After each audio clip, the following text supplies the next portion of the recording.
Good morning, students. Now I'm going to discuss in this video the signaling techniques. Okay. These are the contents: signaling introduction, types of signaling techniques, common channel signaling types. Okay. Now, signaling introduction. What is signaling? Signaling techniques enable the circuit to function as a whole by interconnecting all varieties of switching system. These are three forms of signaling involved in a telecommunication network. Okay, so there are three types of signaling techniques: subscriber loop signaling, intra-exchange or register signaling, inter-exchange or inter-register signaling. I will explain one by one. Okay, so now the first is subscriber, the subscriber loop signaling. What is it? Now, so the subscriber loop signaling in a telephone network. Subscriber loop signaling depends upon the type of telephone instrument used. The intra-exchange signaling refers to the internal portion of a switching system that is heavily dependent upon the type and design of a switching system, which varies type of a switching system which varies depending upon the model. The inter-exchange signaling takes place between exchanges. This helps in the exchange of address digits which pass from exchange to exchange on a link-by-link basis. The network-wide signaling that involves end-to-end signaling between the originating exchange and the terminating exchange is called the line signaling. Okay. Now, the two types of signaling techniques are in-channel signaling and common channel signaling. Okay, so in-channel signaling is also as per trunk signaling. This uses the same channel which carries user voice or data to pass control signals related to that call or connection. No additional transmission facilities are needed for in-channel signaling. Okay, so in channel different types of signaling techniques exist in each of the two classes. They are summarized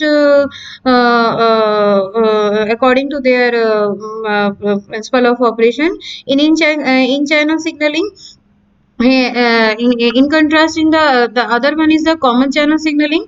In the common channel signaling does not use the speech or the data path for signaling. It uses a separate common channel for passing controls for a group of trunks or information paths. In channel signaling has the merit that no additional transmission facilities are required for signaling, whereas this is not in the case of the in the common channel signaling or CCS. So clearly, in-channel signaling is influenced by the various factors associated with the information path. This brings about different forms of in-channel signaling. When an unamplified audio line plant which permits an individual metallic signal path per speech circuit is used, DC signaling can be applied. Okay, so the DC signaling is relatively simple, reliable and cheap. Okay, so these are the types of the signaling techniques. The signaling techniques are categorized into two, that is in channel and common channel. However, these are further divided into the few types of depending upon the frequencies and frequency technique used. Okay, so these are the signaling. In channel DC channel signaling, low frequency and then wise frequency. In wise frequency they are again categorized in two types, in band and out band, and then PCM in channel signaling. In the out channel there are two types of associated and non-associated. Okay, so I will explain now one by one.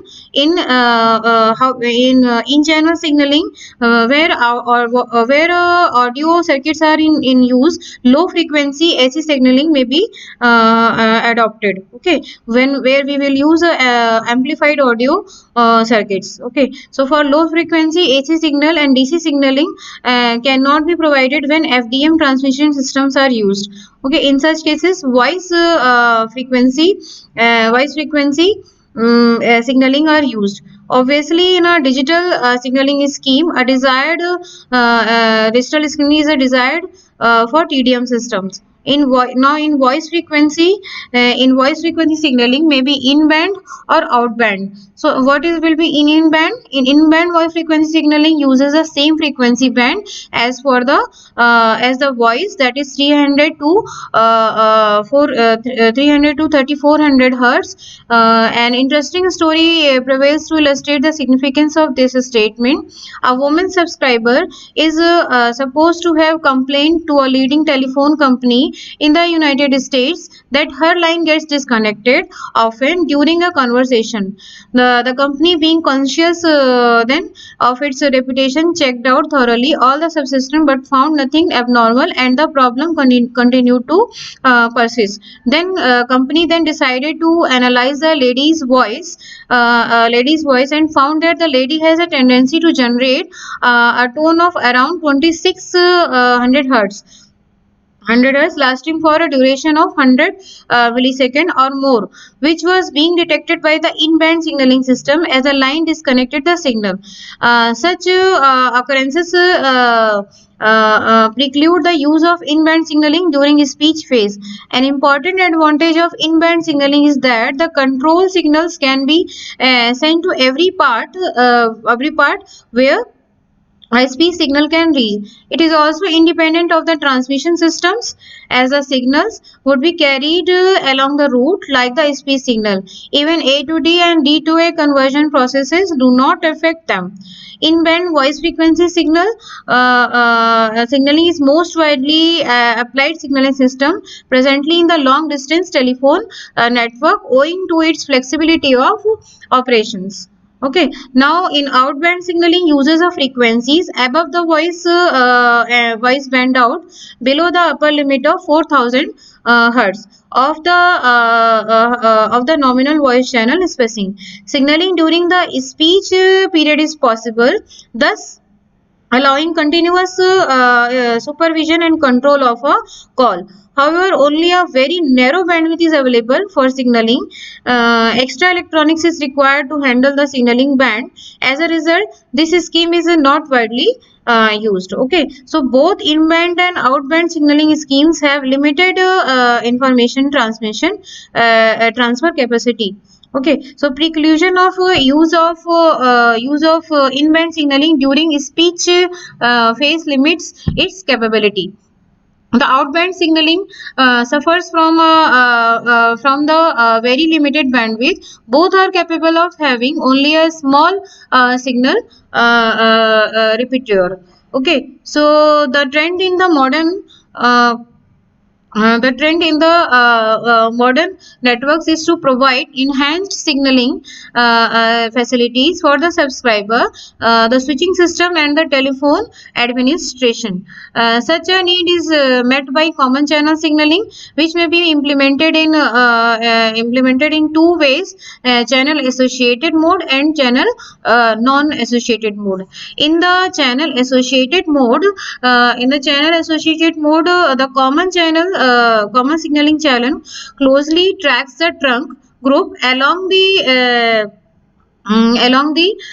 entire length of a connection. And in the non-associated channel, there is no close or simple assignment of control channels to trunk groups. These modes I will explain later. In the associated mode of operation,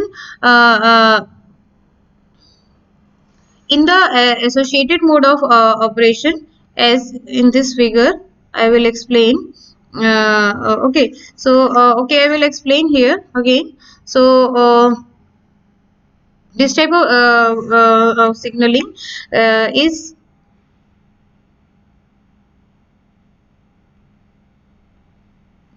this is in the channel associated mode. The channel closely tracks the trunk groups along the entire length of the connection. The signaling is done on a separate channel. The signaling path passes through the same set of switches as does the speed path. Okay, so in this figure, I am going to explain this the associated mode of operation in common channel signaling. Okay, so in this figure, as usual, the signaling paths for the speech paths A and B, speech paths A and B and ACB. You can see here, this the signaling path is there between A and B, ACB, and then BD, and then BDR, R, AB, ACB, and BD respectively. Okay, so for the signaling paths for the speech paths AB, ACB, and BD are AB, ACB, and BD respectively. The term associated signaling in the CCS should not be confused with the in-channel signaling. The signaling in CCS associated mode is still done on a separate signaling channel, only that the signaling path processes through the some set of switches as does the speech path. Network topologies of the signaling network and the speech network are the same. The advantages of the scheme are the economic implementation and simple assignment of trunk groups to signaling channel.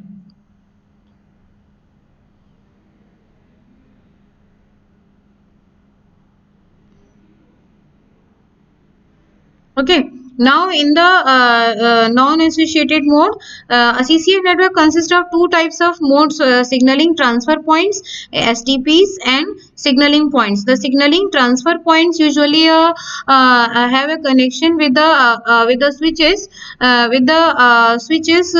centers through. Although this is not essential, since signaling originates from the control subsystem of the switching centers. These subsystems are referred to the SP from CCS signaling viewing point. Okay, so signaling point is capable of handling control messages directly addressed it, but is incapable of routing messages. Signaling transfer points is capable of routing messages and could also perform the functions of a SP. Now this is I am going to explain this, the non-associated mode. There is no close or simple assignment of the control channel to the trunk groups. It follows a different path from that of the speech signal, as I will explain in this mode. In this one, the signaling paths for the speech paths A B, okay, A B and B C and A C A C D B, A C D A C A, then A to A C D B, A C D B and B D C respectively. Okay, signaling paths for the speech paths A and B and C are what? A C D B. For AB, A C and then A C D B, and for BC this is B D and C. Okay, okay, then respectively the network topologies for the signaling and the signaling networks and speech networks are different. There is no switching center at the point D, and only one STP is present. This approach offers flexibility as far as the CCS network is connected. The signal messages may be transferred between the two end switching systems via any available paths in the CCS networks according to its own routing principle. So this however demands a more comprehensive scheme for message addressing than is needed for the channel associated signaling. Okay, so this I have explained here, and then a CCS network may use associated a CCS network may use the associated signaling in some constituent part and non-associated signaling in other parts. The term quasi-associated signaling is used to indicate such an operation. For example, if a signaling path exists between B and C, then the segment BC may use associated signaling, whereas the signaling for the connection A and B is non-associated. Quasi-associated signaling may also imply simplified signal routing over predetermining paths. The signaling paths are not associated but are fixed for given speech connections. Okay, so now there is again a difference between what is the difference between in channel and common channel signaling. In channel common in channel and common channel in channel trunks are held up during signaling. In common channel trunks are not required for signaling. Okay, in channel signal repertoire is limited. In common channel this is extensive signal repertoire is possible. In channel interference between voice and control signal may occur. In common channel no interference as the two channels are physically separate. In channel separate signaling equipment is required for each trunk and hence it is expensive. And in common channel only one set of signaling equipment is required for a whole group of trunk circuits, and therefore CCS is common channel signaling is economical. Okay, so in channel again the voice channel being is a control channel, and there is a possibility of potential misuse by the customer, but in CCS control channel is in general inaccessible to user. In channel signal is relatively slow and in common channel signaling is fast. And it is in channel speed circuits reliability is assured. In common channel there is no automatic test of the speed circuit. In channel it is difficult to change or add the signal, but in common channel there is a flexibility to use to change or add the signal. In channel it is difficult to handle signaling during speech period. In common channel there is freedom to handle a signal during speech. In channel reliability of the signaling path is not critical, but in common channel reliability of the signaling path is critical. Okay, so this was all about in channel and common channel signaling. Now in the next video I will discuss